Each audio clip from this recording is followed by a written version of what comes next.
Friends, आइए अब देखते हैं Alauddin Khilji's campaign into South India. Delhi से निकलकर अपने एक्सटर्नल फ्रंटियर को आगे बढ़ाते हुए अलाउद्दीन खिलजी ने बहुत सारे एरिया को अपने कब्जे में ले लिया था। ये ईयर बाय ईयर हो रहा था। इसका मतलब ये नहीं है कि बस निकल पड़े एक बार और हमने सारा का सारा इंडिया कब्जे में ले लिया। पहले उन्होंने कुछ एरिया को लिया, फिर कुछ एरिया को लिया। इसी हिसाब से सीक्वेंशियली सब कुछ चल रहा था। आइए देखते हैं इसी सीक्वेंस को। 1299 इन्होंने अपना डोमिनेंस बनाया गुजरात में। उसके बाद ये निकले 1301 में रणथंभौर के लिए।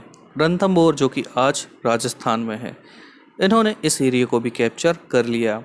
उसके बाद 2 साल बाद आप देख सकते हैं 1303 में ये पहुँचे चित्तौर।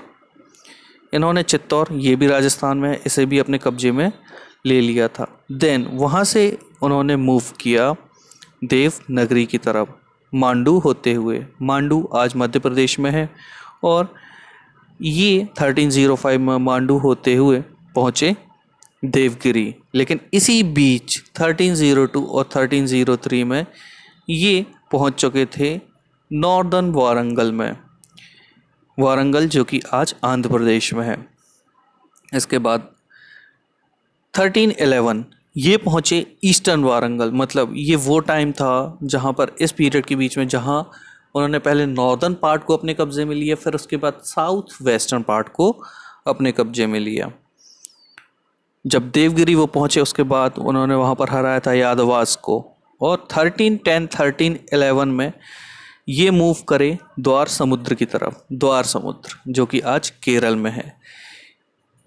ये सभी एक्सपेंशन याद रखिएगा, केवल एक ही रूलर है जिसके टाइम पीरियड में चल रहा है, वो है अलाउद्दीन खिलजी। ये पहुँचे 1310 1311 में द्वार समुद्र। और उसके बाद यहाँ से 1311 से ये मूव कर गए तमिलनाडु के एरिया में, तांजावुर और मदुरई में। तो यहाँ देख के आपको एक बात समझ में आ गई होगी कि उनका जो एक्सटर्नल फ्रंटियर की पॉलिसी थी, अपने एरिया को एक्सपेंड करने की पॉलिसी थी, ये काफ़ी हद तक सक्सेसफुल हुई थी अलाउद्दीन के टाइम पीरियड पर।